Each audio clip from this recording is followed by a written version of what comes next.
obsolete, Mr. Wordsworth. Lie. No man is obsolete. It's a cookbook. Who are we? Let me take the bandages off. You're a bad man. You're a very bad man. This lemon sucker here. He's the most suspicious of the bunch. My name is Talkie Tina, and I'm beginning to hate you. I believe you're going my way. Live from Willoughby at the heart of the Twilight Zone. Here are your hosts, Alex and Tyler, the prestigiously perfect podcast in which we call The Twilight Zone. What is up, Gnomies? I'm Alex. And I'm Tyler. Welcome to the Twilight Gnome Podcast, episode 38. What episode are we going to be discussing this week, Ty? This week we are discussing One More Pallbearer. Yeah, Season 3, Episode 17. The original air date, January 12th, 1962. This was written by Rod and directed by Lamont Johnson. You can definitely tell this one was written by Rod. Yes, you can. Lamont Johnson did 8 Twilight Zones, and he's actually done quite a few really good ones, too. Nice. What's he done? A couple of my favorites in here, too. So, he did The Shelter, One More Pallbearer, Nothing in the Dark, 5 Characters in Search of an Exit, Kick the Can, 4 O'Clock, Hocus Pocus and Frisbee, and Passage on the Lady Anne. Yeah, some good ones in there and some Bad not ones. some. We'll jump right into it, Ty. Favorite moments. I have 2 that I can't decide which one's my favorite. I have one. My favorite moment was when it cuts from the apocalyptic world to the normal world, showing that he's just gone crazy, where they kind of have, it's almost like a cross dissolve, but it kind of lingers on that ugly statue sculpture thing, and then it transforms back to the normal world.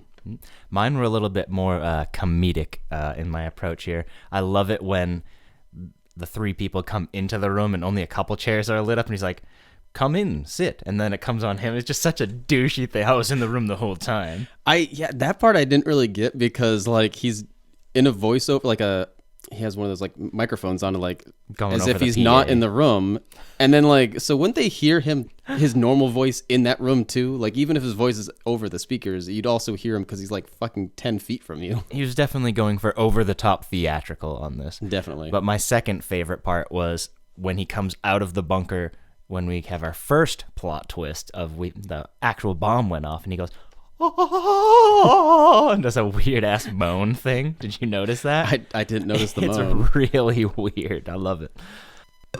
We have the technology to rebuild it. Doctor, what have you created? I am, for all intent and purposes, AI Serling. So every week I put a prompt into ChatGPT, come up with a Rod Serling style intro, and this week it came up with this. Meet Paul Radin, a millionaire with a grudge and taste for theatrics, convinced that a teacher, a reverend, and a colonel from his past owe him an apology. He devises an elaborate prank to extract it. His plan? Convince them the end of the world is imminent and trap them in his luxurious bunker, where fear and desperation will supposedly make them repent. But apologies born of coercion are hollow, and the 3 refuse to bow to Radin's demands, choosing the uncertain dangers above ground over his manipulative shelter. Tonight, Paul Radin learns that power and wealth can't force redemption, especially not in a fallout shelter deep in the Twilight Zone. If that was the actual intro, I feel like it would give away almost all of the plot. I know. Here's exactly what you're going to watch, just except for the kind of twist at the end, but that's otherwise exactly what happens. I wrote that one in there very early.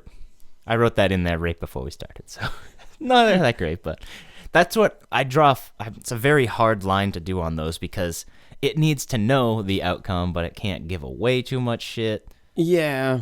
It's a very hard needle to thread. Yeah, AI is very tricky. I find it tricky with I have a picture in my mind when I'm coming up with the pictures for next week, and I'll type it in as clear as I can, but then the AI just always goes a different direction with it. Yep. Still a couple years away, but it is coming fast. It'd be interesting to see at the end of our run how different it is. Yeah, true. I bet a lot will change. Every week, Tyler and I come up with a few questions for each other to keep each other on our toes while watching said episode. I have 3 this week. I also have 3. Oh, and it's an even, so it's me. What city are they in? New York City. Correct. What's the name of the building? It's his name. Well, it's Raiden Blog. Yeah, do you think blog must obviously not be what a blog is today? I would imagine it's not the same thing. Because I think blog just means like book log. Maybe. How many feet below ground are they? 300. Correct. Ooh, nice. Pulled that out my ass. How many inches of concrete and lead make up the walls to the bomb shelter? Inches of concrete and then inches of lead. So you have 26 inches of concrete and 13 inches of lead.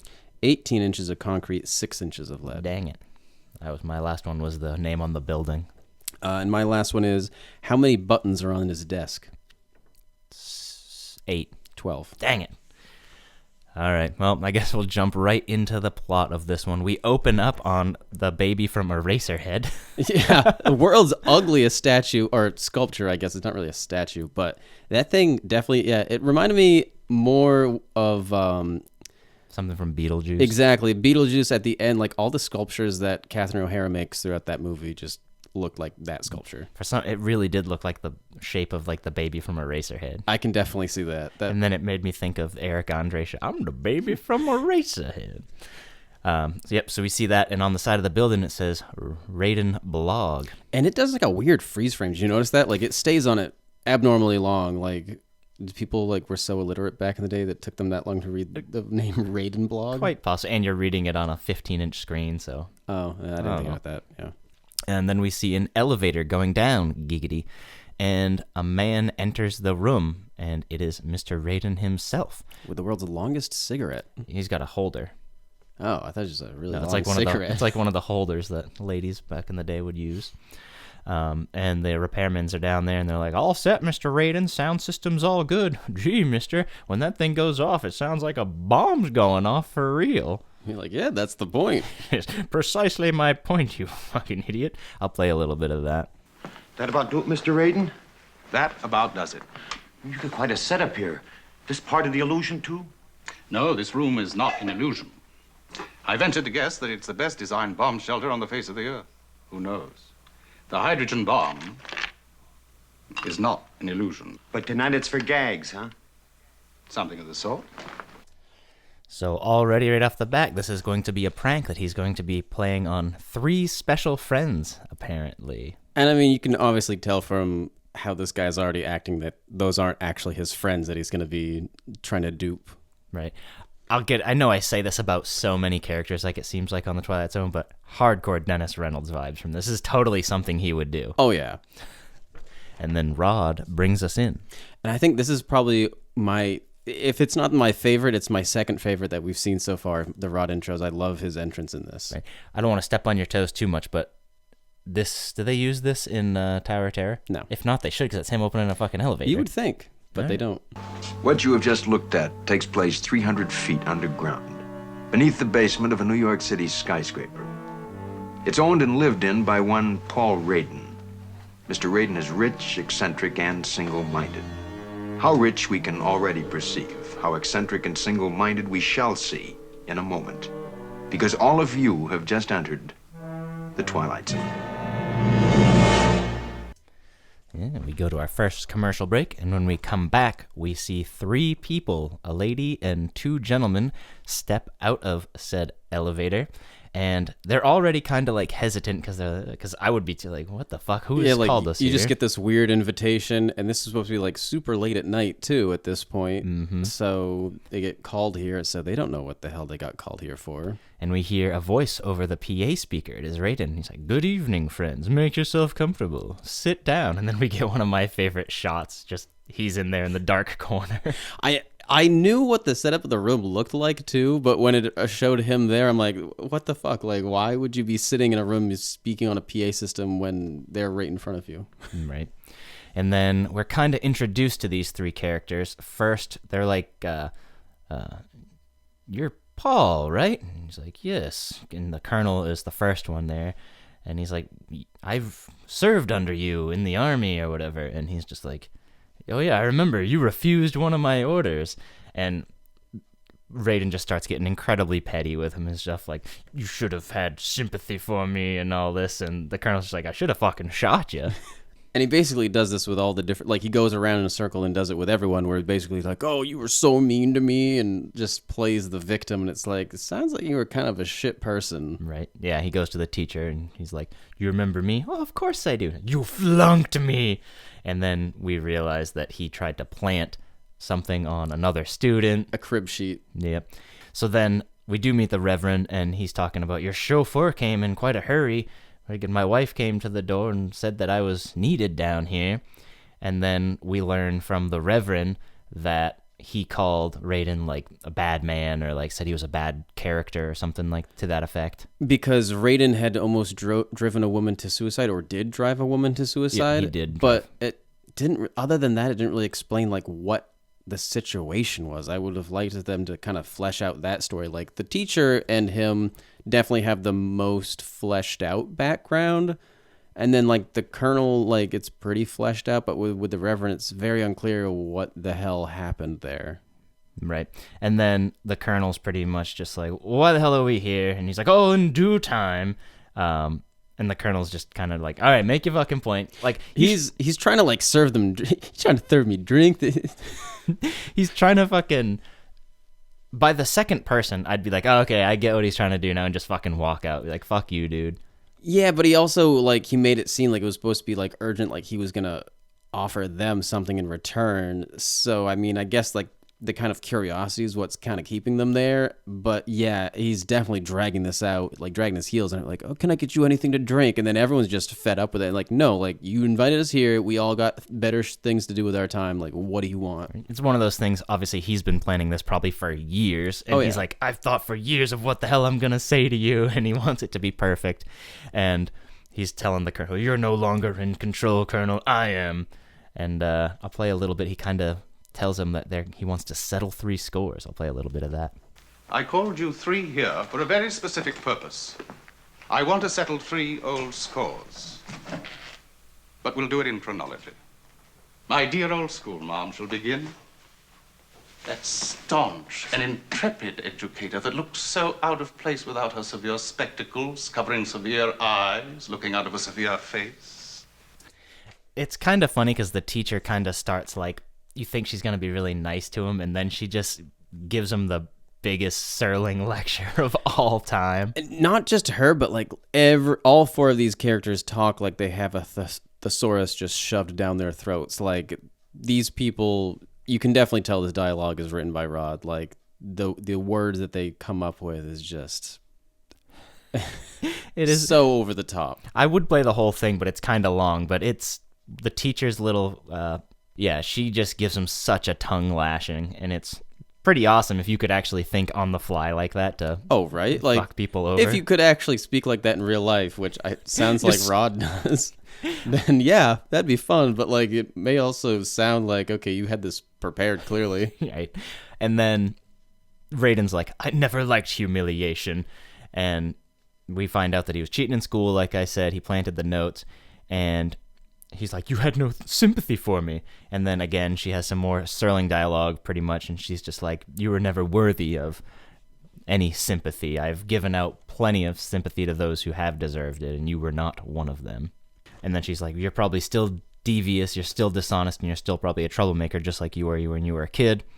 And then the Reverend finally even is like, all right, let's make your point. And then we learn that Raiden pretty much drove a girl to suicide, like we said earlier, and Raiden really does not like this, and he tells the Reverend to go to the devil, sir. Which, for some reason, him saying that to the Reverend really sparked up the Colonel. The Colonel gets super mad at him telling the Reverend to go to the devil. That is quite enough. Then Raiden finally explains to them where they are, which they probably all would have known anyway. He's like, do you see this bunker here? It's made of concrete and lead and all this. And he's like, I walk with kings and tycoons. As you so said, Miss Schoolteacher. Right, and he's like, and I hear things, and I know things, and I know what will happen. And then he tells them this. 48 hours ago, I received a most interesting bit of news. Something that perhaps only 6 men in the world know of. The world is coming to an end this evening, ladies and gentlemen. At 11:45, there will be no more city, no more country. At 30 minutes after midnight, there will be no more world. Yeah, so Raiden's pretty much just like, but I will survive. Do you wish to survive? And he presses a button. We hear the red alert. I don't get the whole him pressing the button thing because they all can clearly see he's pressing the button. So which you'd think like, yeah, this is a pre-recorded thing. Like, yeah, like I just saw you press a button and immediately after you pressed that, it said, oh my God, the bombs they're coming towards us. Like, clearly this is just some sort In of... 1962, though, would the random person have access to play such a thing?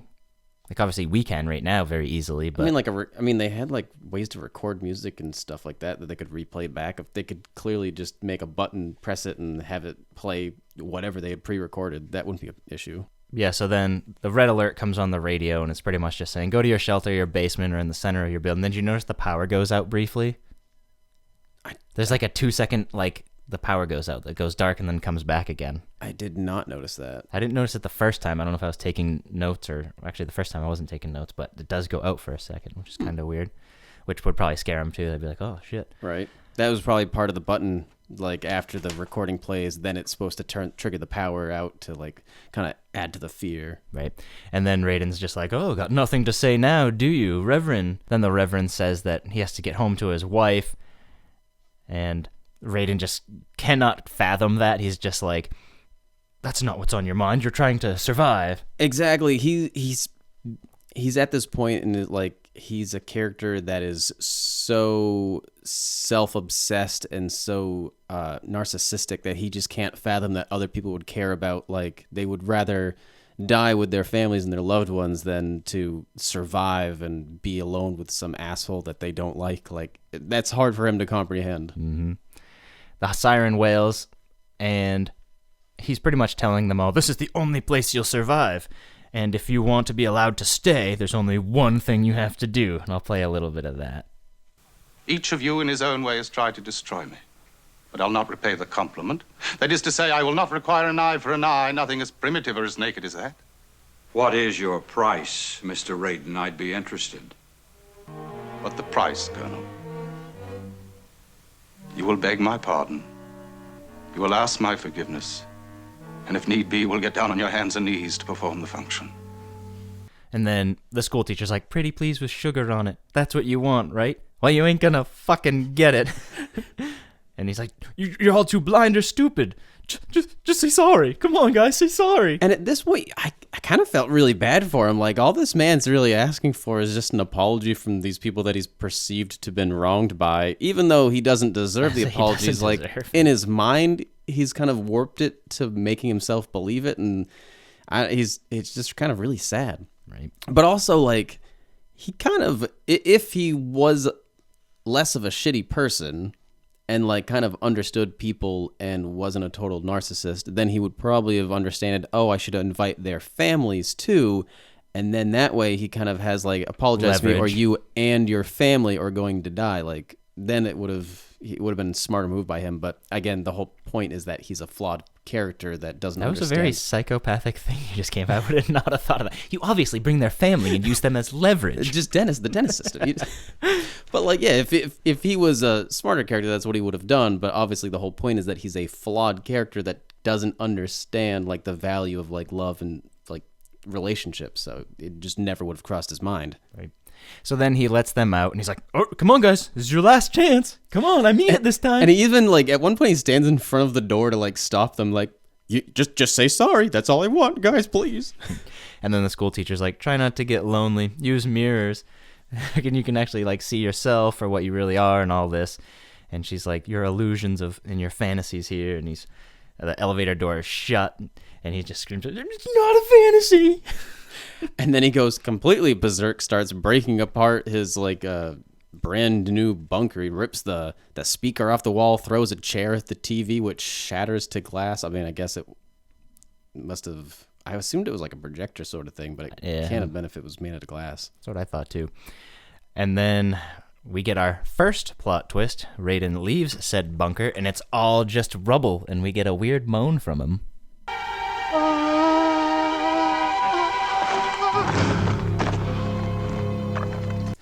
Yeah, it's very high pitched, like oh. Kind of reminds me of like one of the Home Alone movies. There's Home Alone 3, the guy who gets like kicked in the nuts. Yeah, or something. oh yeah, because he gets electrocuted or something. Yeah, he's like trying to like straddle an electric fence, and that's exactly what I thought the first time I saw.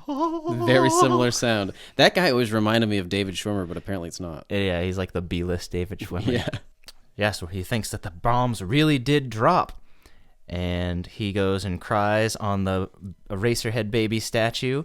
And we get your favorite scene where it kind of transitions to the real world. And plot twist within a plot twist, the Russian nesting doll. I think, is this the only Twilight Zone episode that has 2 plot twists? It's the only one that comes to mind. We'll have to keep an eye out for it, but I believe it is. And yeah, everything's actually back to normal. People are walking, but he's still crying on the statue. A cop comes and he's like, "Hey, buddy, you fucking have too much or what? Come on here." Hey, Mac. And apparently, my take on it is, and I'm pretty sure this is the correct one, that is he is stuck in his own reality that he created, the nightmare world that he created. Exactly. He kind of like he goes and through like these mental gymnastics to trick himself that it's actually the end of the world, because the alternative is that no one's going to apologize to him, and this whole thing that he's built up in his mind for years and years and wanted this revenge is never going to happen. And so he's just so broken inside that he just snaps, and he would rather imagine that he's the last person on earth than, you know, kind of live in the real world. True. And then Rod takes us out. Mr. Paul Radin, a dealer in fantasy, who sits in the rubble of his own making and imagines that he's the last man on earth, doomed to a perdition of unutterable loneliness because a practical joke is turned into a nightmare. Mr. Paul Radin, pallbearer at a funeral that he manufactured himself in the Twilight Zone.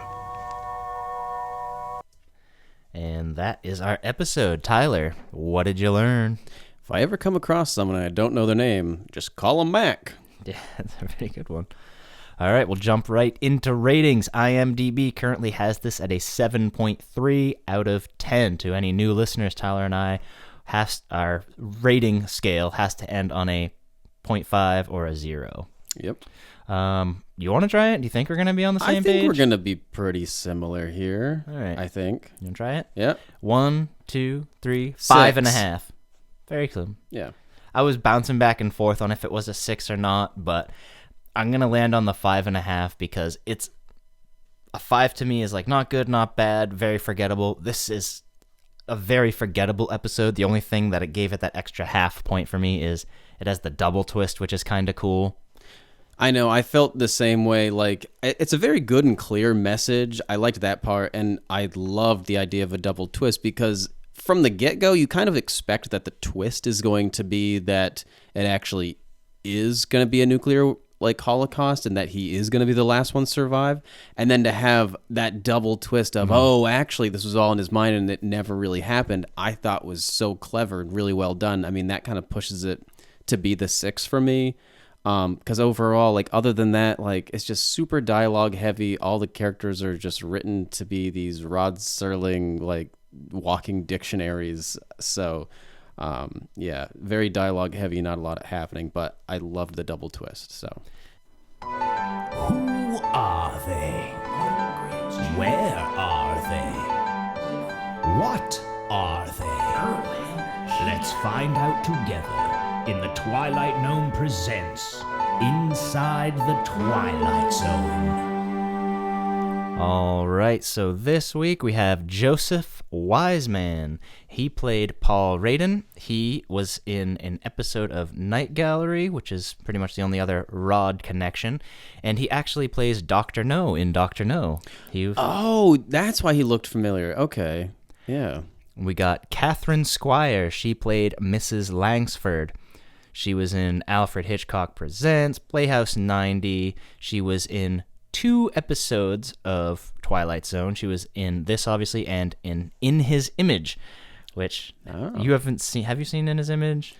Is In His Image the one from season 4? It's the very first episode of season 4. I have not seen it. No, I won't give it away then. She has a very brief cameo. I'll just say that. Did she die immediately or something? And she was in 3 episodes of Mr. Peepers. Sex fiend. Sex fiend. Sex fiend.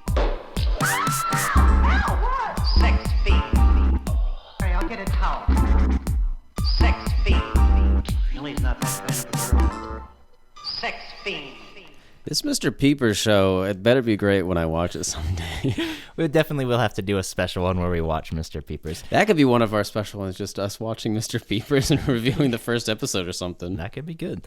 To any new listeners, see our episode From Agnes with Love. It's Wally Cox. He said sex fiend, and we thought it was pretty funny to hear that in the Twilight Zone. So I had to make a little song for it, and from now on, if there's ever a cast or crew member that has anything to do with the show Mr. Peepers, I play that little jingle. Then we have Trevor Bardette. He played the Colonel. He was in Gunsmoke, Gomer Pyle. Pyle? Shazam! He was in Andy Griffith Show, Lassie, and he was in The Whistler. I underlined this because it reminded me, I love listening to like old-time radio. There's a station out of Portland, Maine here that like every Saturday night does a old-time radio, and The Whistler is one of those, and it's a really cool radio drama. What is it about? Like mystery, usually. But if you guys like radio dramas and stuff and that old like 50s mystery stuff, I would highly recommend The Whistler. And there's actually, just a little side note, the band Avenged Sevenfold, I like them a lot. In one of their songs, I think it's Danger Line, they actually whistle at the end of it, and in the credits it says that whistling was done by The Whistler. Ooh, neat. Then we have Gage Clark. He played the Reverend. He was in Mr. Ed, 12 episodes of Gunsmoke, Leave It to Beaver, and he was in 10 episodes of Mr. Are you Beaver. gonna play it again? Sex fiend. No, I won't play the whole thing again, but... And here it is again for the third time, another character. Holy shit. All right, a little bit of trivia on this one. The bomb rubble scene where he comes out and does that odd moan there, that was stage 27 on the MGM lot, and is the same stage they used to film Munchkinland in The Wizard of Oz in 1939. Really? It is. It was one of their biggest stages. Oh, I was thinking like the set design was the same. I'm just like, when the hell did they blow up Munchkinland? You remember when the wizard nukes the Munchkins? And my wife actually pointed this out to me. There's the same phone from last week's episode. Yep. Yeah, that the little Erica space phone or whatever. Yeah. But other than that, there really wasn't much trivia on this. So, in total, this episode cost $51,138. The director received the regular $1,250, and the cast received $6,964. What'd you say your name was? What's in a name, Mr. Benedict, really? A mere question of semantics. Just language. A mere stretch of words. So every week, Tyler and I come up with a few alternative titles for the episode we are watching. I came up with 5. I have 6. All right, go for it. All right, I'll start off with my debacle. I have the Deception debacle. I have, this is the same one you used last week, but the Doomsday debacle. Yep. I got the Fallout Fantasy. Good. I have the Double Twist debacle. Yeah. I have A Lifetime of Grudges.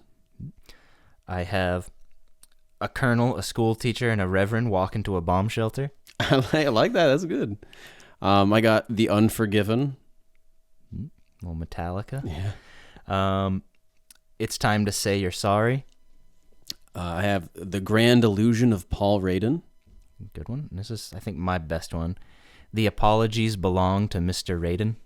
Yeah. I got The Apocalypse Apologies.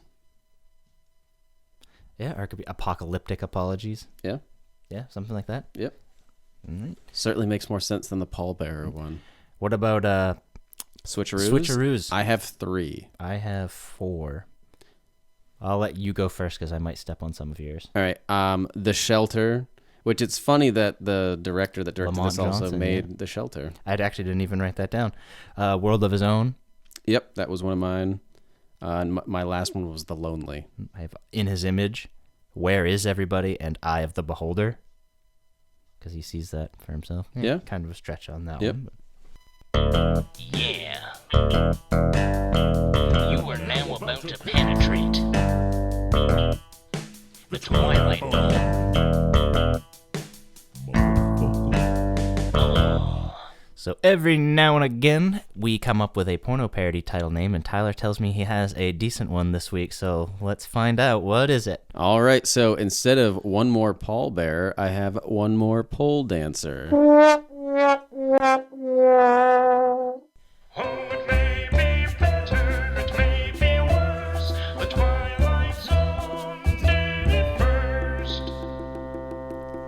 I think this was like the hardest one ever for pulling out references because I could only find two, so this is a real short one. So the only references I could really pull, there was a 2015 movie called The Gift. It was about a man named Simon who confronts individuals from his past who he feels has slighted him.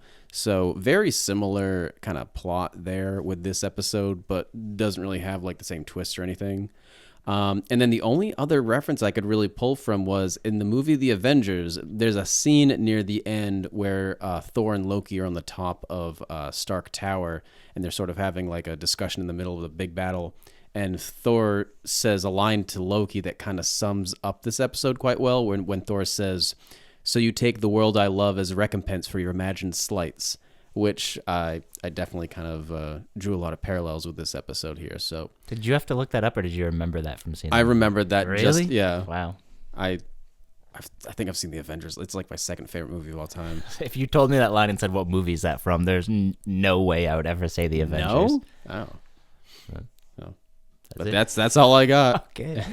Kind of the same deal with trivia. There really wasn't much. It's kind of I would say probably not a very well known. It's kind of like hides away, which is kind of why I think we have it in that 5.5, 6 range. It's almost a forgotten episode, I would say, in my opinion. Yeah, I would say overall it's probably like forgotten by most people, but when I came across it, I immediately remembered like most of the plot though. So I guess it stood out to me, but like it also is one of those stories where it kind of only has one way it's going to go. You can kind of tell what's going to happen. No, with the double plot, I think the double that twist. That double was good. Yeah, I think if it wasn't for that, it probably would have been under 5. Yeah, I think so too. All right, so every week Tyler comes up with the episodes, and he does so by showing me an AI-generated picture, and I play a little game where I have to guess what it is. Now, I am guessing it's probably going to be something from Season 5, since our episode 40 is going to be our Christmas episode, and all the Christmas episodes are in Season 1, 2, and 3, and we're probably not going to do a 4 again. But to what it is going to be, I have no idea. All right, you ready to see the picture? Yep. The Brain Center at Whipple's. Yep. Our first Robbie the Robot episode. Yeah, I was expecting him to show up a lot earlier, and then it's just like boom at the end. There he is. Him swinging a pocket watch. Yep. All right, that is quite a stinker. I believe this episode was actually directed by Richard Donner too, the guy who did The Goonies and Superman. I think so. Yeah, I was I originally just from the plot description before I watched it, I was like, oh, this kind of sounds cool, like robots take over the factory, and nope. Yeah. And I just fucked up the whole reading. That is Rod Serling swearing, which I find very strange. But anyway, I brought that up because last week I was re-listening to our episode, and you said beaver bomb, and she definitely did not say beaver bomb. She says fever bomb. Oh, okay. Yeah, because the first time I listened to it, I was like, she said beaver bomb, and then re-listening to it while we were recording, I'm like, maybe she's saying fever, but there could be a thing called a beaver bomb, and maybe I've just never heard of it. Quite possibly. All right, just a little bit of housekeeping, guys. If you guys could please like and subscribe on the YouTube page, that helps us out tremendously. I would love to see 50 subscribers before Christmas or before the new year. It's our Christmas wish. That would be awesome. We only need 6 more. Ooh. 6 more subscribers, and we are at 50. And I feel like that'd be pretty happy for our 2024 year. Yeah. To get 50. That'd be awesome. Like I said, at the beginning of the new year, we're going to be putting this on Spotify and all the other streaming services to get more ears on the podcast. Also, if you need to get a hold of us for any other reason, you can email us at twilightgnome59@gmail.com. And if you could please go over to the Facebook page and give that a follow and a like, that would be awesome as well. Tyler, my final question for you. I want to hear your opinion on the worst 3 people from the Twilight Zone to be stuck in a bomb shelter with. Ooh, worst 3 people to be stuck in a bomb shelter with. Number 1's gotta be the little boy from It's a Good Life. Anthony, yeah, that'd be pretty bad. That would be so terrifying. I think I'm gonna exclude him because that's just he'd just fucking kill you. That'd be horrible. I mean, yeah, as long as you're good and think good thoughts, then I guess you would be fine. It'd be like the waiting game to see which of the other 3 people, you and the other 2, snap first, and he just fucking kills. Right. So I guess we're just excluding anyone that's like straight up murderous then? We'll keep him in there. Okay. So yeah, Anthony. Who else would I not want to be in there with? I think Salvador Ross is kind of a cunt. I'm going to go with the guy that yells about something happening at 4 o'clock. He's a total loony. Oh, yeah, that's a good one. And who else? Wally Cox. Maybe one of the Canamites, because they'd want to eat you? Yeah, quite possibly. Although it'd be interesting to see them go up against Anthony. To see like who takes out who. Oh no, the gremlin. But the gremlin Frisbee in there, just fucking. You'd be like, shut the fuck up. No, after a while, it'd be fun to listen to the stories. I'm gonna go with my third character is gonna be the gremlin on the wing because that just scares me. Creepy, so creepy. So Anthony Fremont, the gremlin, and the guy that yells about 4 o'clock. Yeah, and the guy from 4 o'clock. That would be pretty unbearable. Yeah. What about you? Oh, one of the murderous mannequins from New Exhibit. That'd be creepy too. I mean, I guess anyone who murdered you'd be terrible. But that'd be a fun one to comment. If you guys, what's your battle royale nightmare of 3 people from the Twilight Zone that you'd be stuck in a bunker with? You ever seen those the posts where it's like it lists like 8 different animals and it's like one of these is going to protect you, the other 7 are after to get you. Something to do with that, with like the Twilight Zone, where it's like different like murderous things. Like one of these is going to protect you, the other 7 are all out to get you. Like who are you using? That'd be a fun one to do. We'll make one this week and put it up as a picture on the YouTube and the Facebook page. I think we should exclude Anthony because he would just telekinetic powers, kill anybody. Boom. I feel like that would be unfair. There's other like super powerful people. Who do you think could beat Anthony? I mean, we don't really see exactly what the Canamites can do. We know they have telekinesis or telepathy. Yeah, they can only talk. I don't know. I think Anthony would just destroy all of them. I don't think that's fair. And I noticed talking about Anthony Fremont and Bill Mumy, who plays Anthony Fremont. His daughter's an actress too. She actually plays in the 2000s one there. She actually plays his daughter in the episode. Nice. And it's actually, we were watching the Santa Claus 2 last night. She's the little redheaded girl that's Charlie's half sibling. that's the daughter of Bill Mumy. Bill Mumy. Yeah. Neat. I thought that was a little neat when I was watching Santa Claus 2 the other day. That makes sense. I guess that'd be, yeah. Cool. All right, but until then, Ty, do you have anything to say to our dear, dear listeners? Yeah, thank you all for stepping in the Twilight Gnome with us. It's 4 o'clock, the howling man is gone. Frisbee's telling stories, Mr. Dingle strong. There's time enough for the real Martian to stand up. Next stop, Willoughby, little girl is lost. There's something on the wing, Walter Jameson won't live long. Feel like I'm 5 characters in search of exit. Help, I'm slipping into the twilight known. Luckily on Thursday we leave for home. The Canamites came and gave beauty to behold. Where's everybody? Get Axel Tyler on the phone. Now you're listening to the Twilight Known. Till next Friday night, you won't be alone. Till then, just keep watching your favorite TV show. Take it, Mr. Serling. Listen hard and long.